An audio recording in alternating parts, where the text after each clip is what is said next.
अरे स्टिल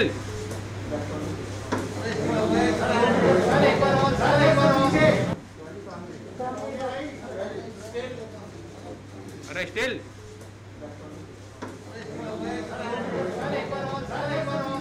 अरे बैठे यार, बाद में करा देना। बहुत ही महत्वपूर्ण मुद्दे पर आज ये प्रेस कॉन्फ्रेंस आयोजित की गई है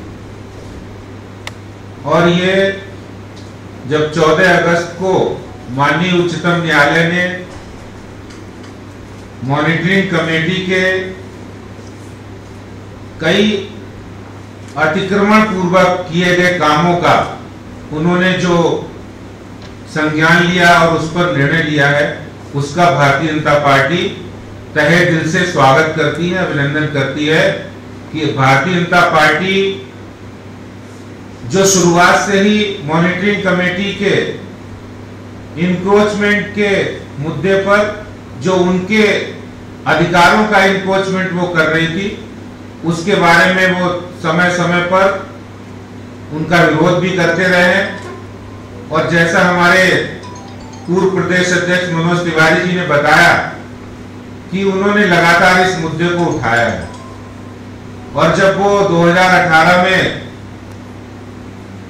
13 सितंबर 2018 को गोकुलपुर गांव में जाकर उन्होंने जो सील हो रहा है उसका डीसील किया था, वो इस बात को दर्शाता है कि भारतीय जनता पार्टी उस समय लोगों की समस्याओं के लिए आवाज उठा रही थी, लड़ रही थी।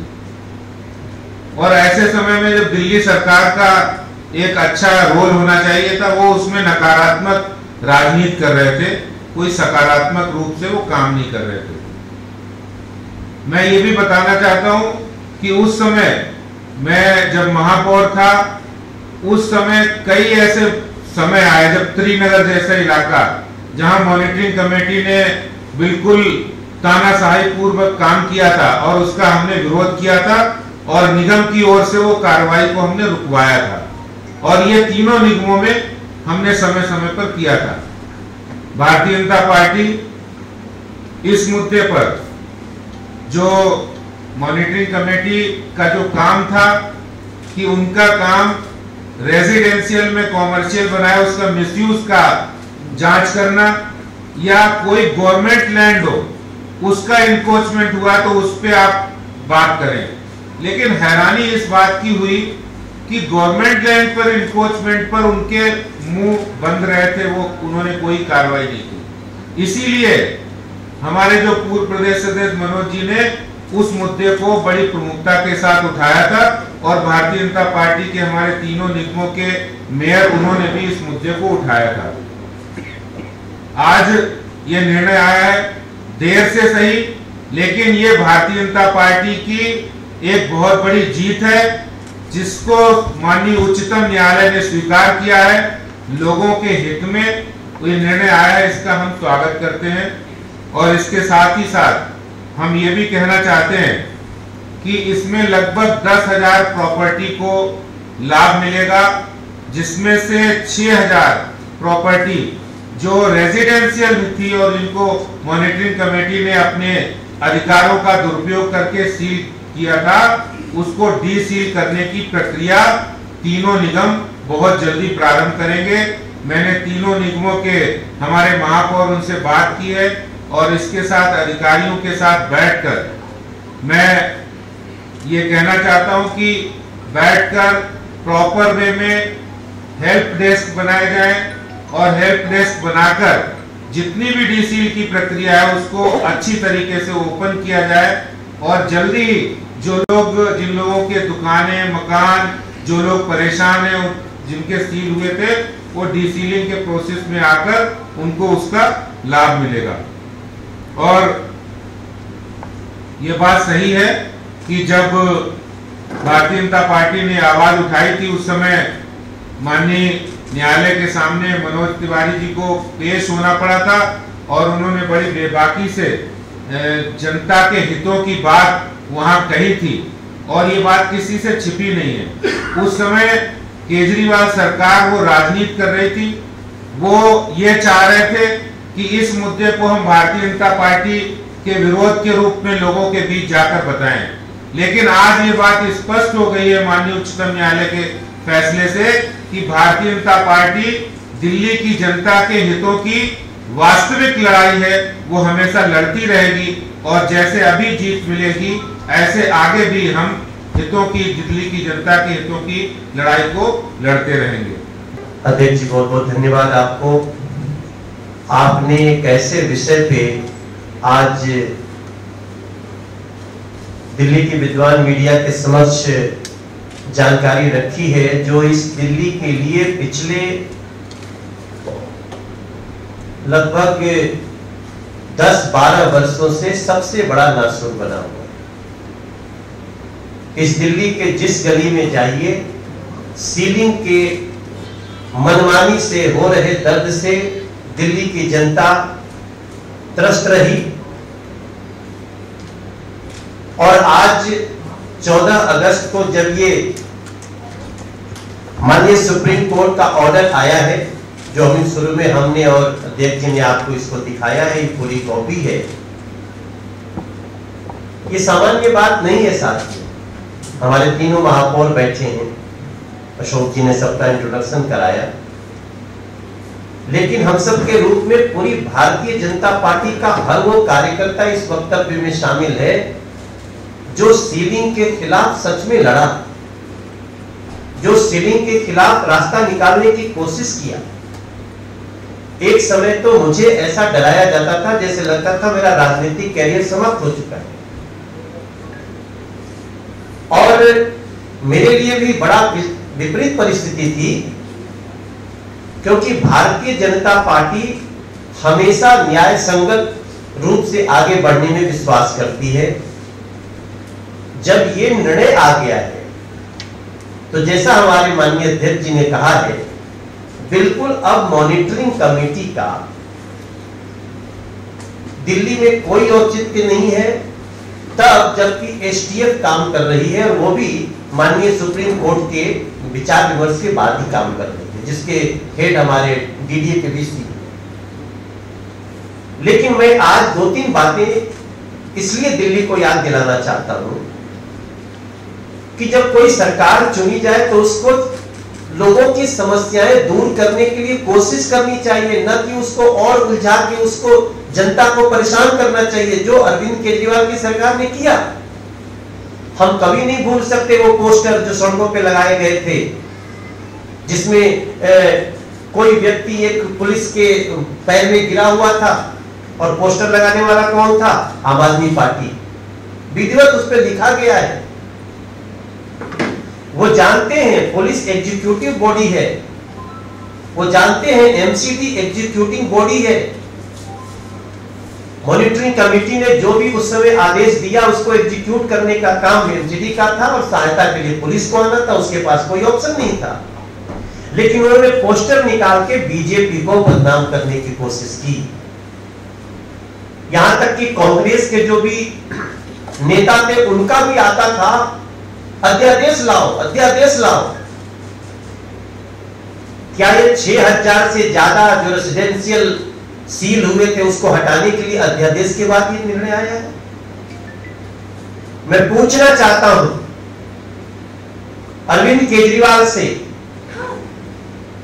कि ये कोशिश आप क्यों नहीं कर सकते थे? जाके कोर्ट में आपके वकील क्यों नहीं खड़े हो सकते थे? जो काम भारतीय जनता पार्टी के कार्यकर्ताओं ने सड़क पे किया, हमें माफी मांगने को कही गई थी। हमने अपने पार्टी के पदाधिकारियों से बात किया, लगा ये लड़ाई हमारी अपनी लड़ाई नहीं है, ये लड़ाई तो हम लाखों लोगों की लड़ाई लड़ रहे हैं।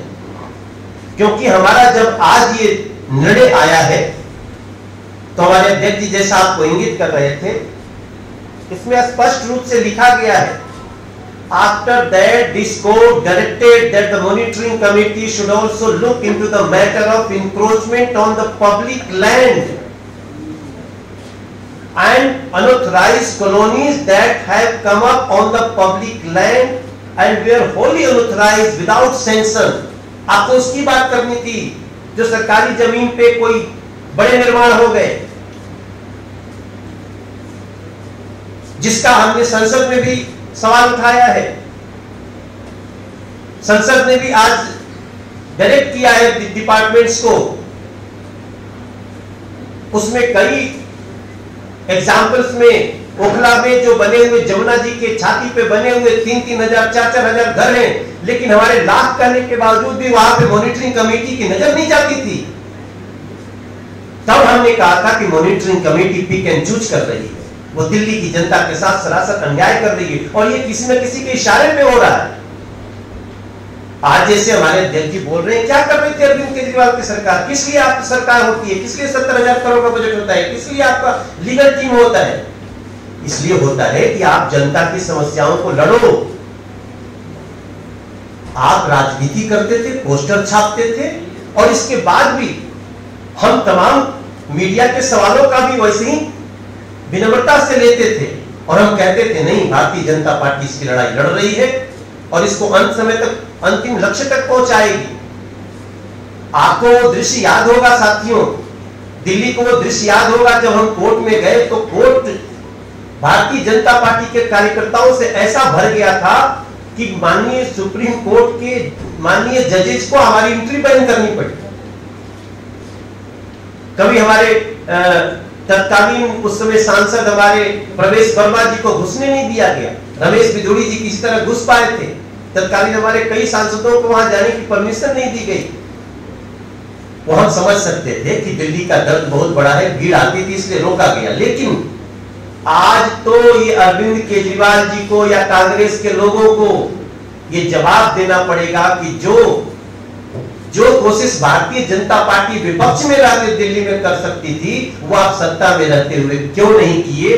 क्या इसके लिए दिल्ली की जनता आपको कैसे माफ करे? क्योंकि अब सुप्रीम कोर्ट ने ऑर्डर कर दिया है कि मॉनिटरिंग कमेटी ने अपने अधिकारों का दुरुपयोग किया है।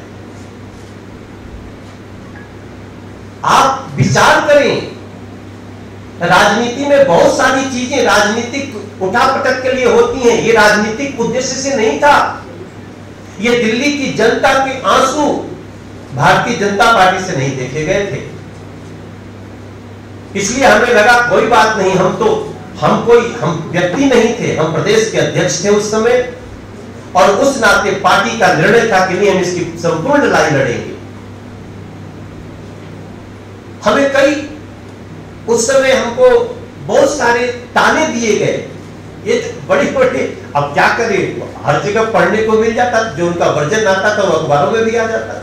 मनोज तिवारी गए लेकिन डेयरी सील वो बिना तोड़े और फिर भाषण देके आ गए, ऐसा लाइन लिखा जाता था।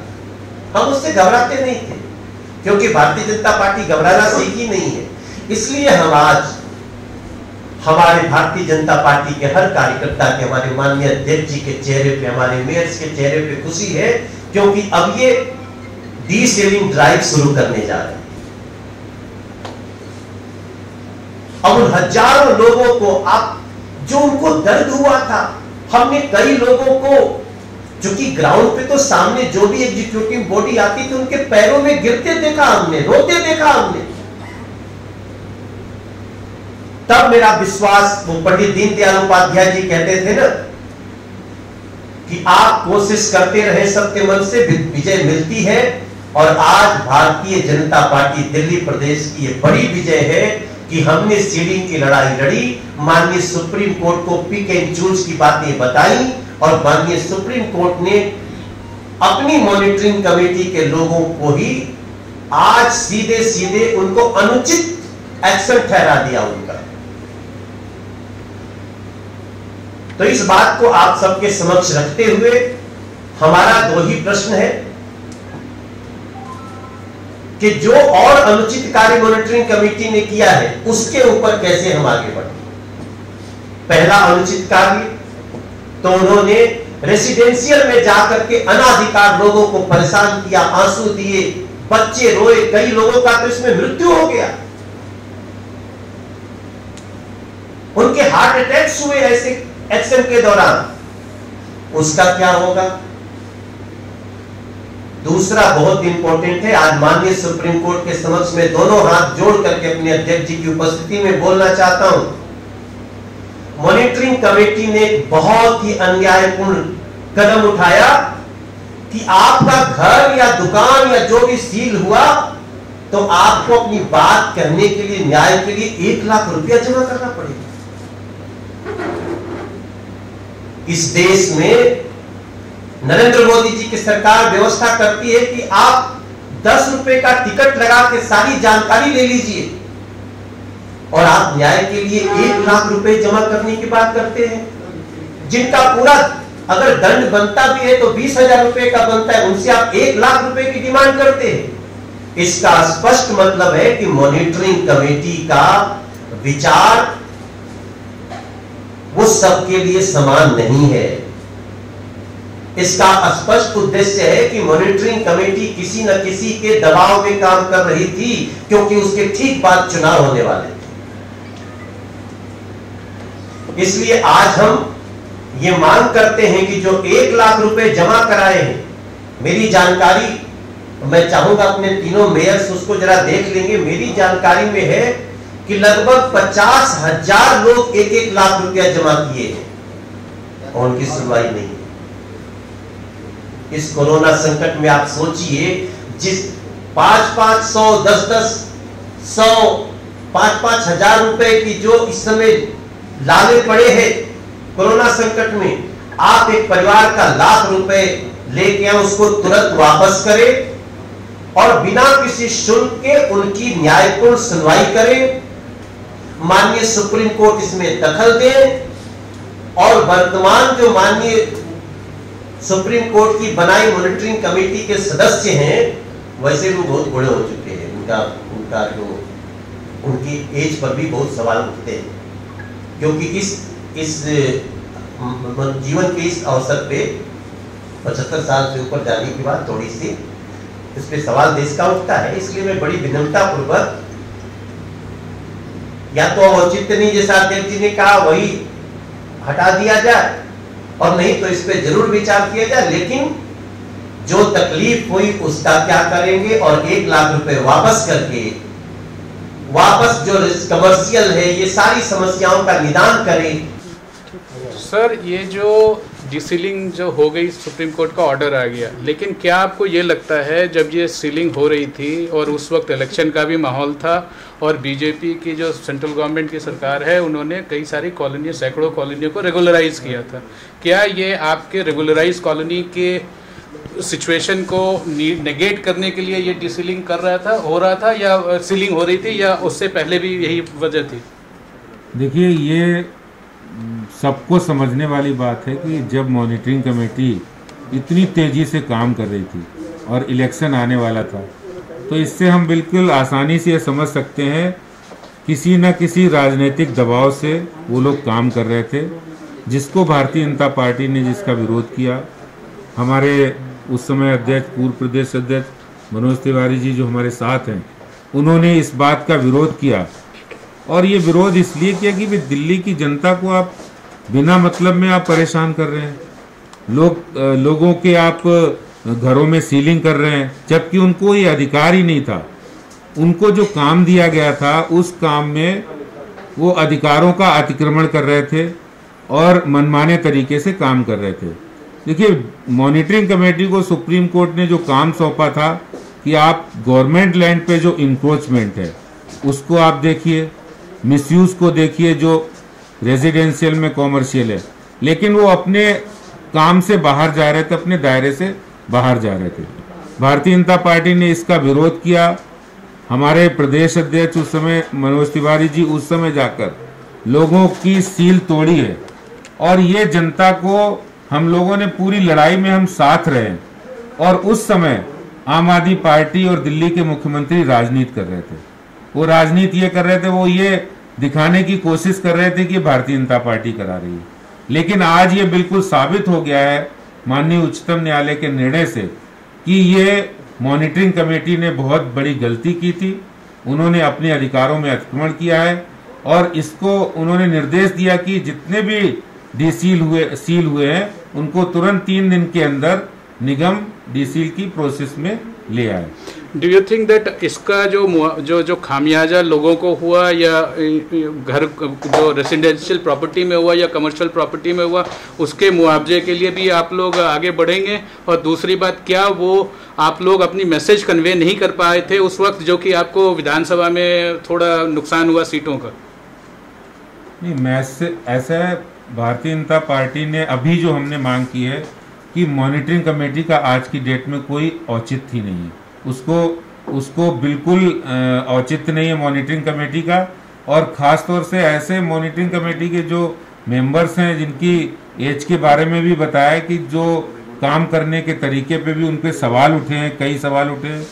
तो ऐसे में मुझे ऐसा लगता है कि जो काम मॉनिटरिंग कमेटी ने किया है वो गलत किया था और आज माननीय उच्चतम न्यायालय के निर्णय से साबित हो गया है।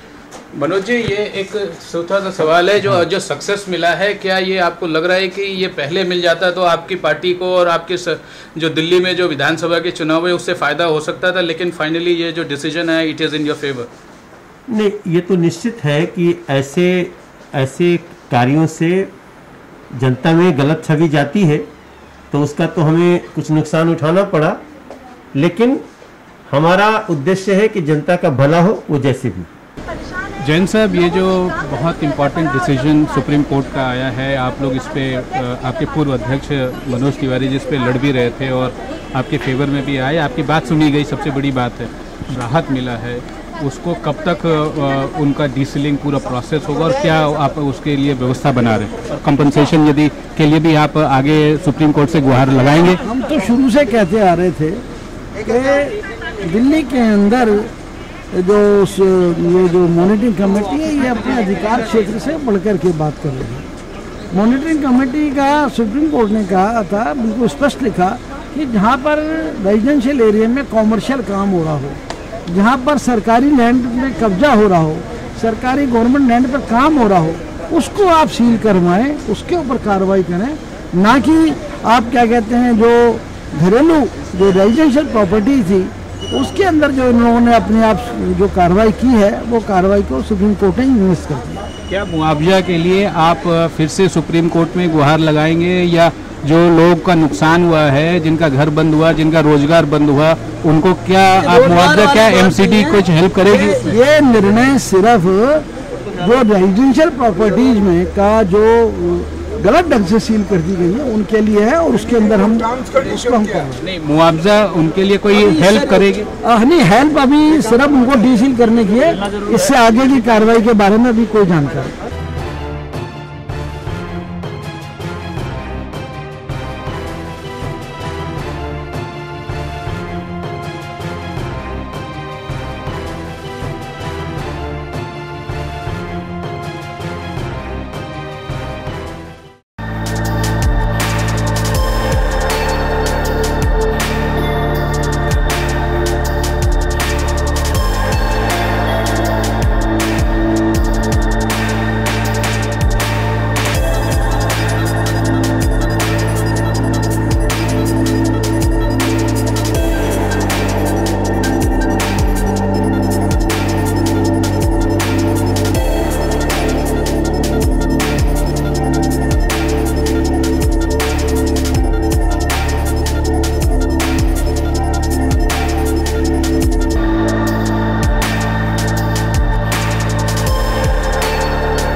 Download Tarang online radio app from Google Play Store.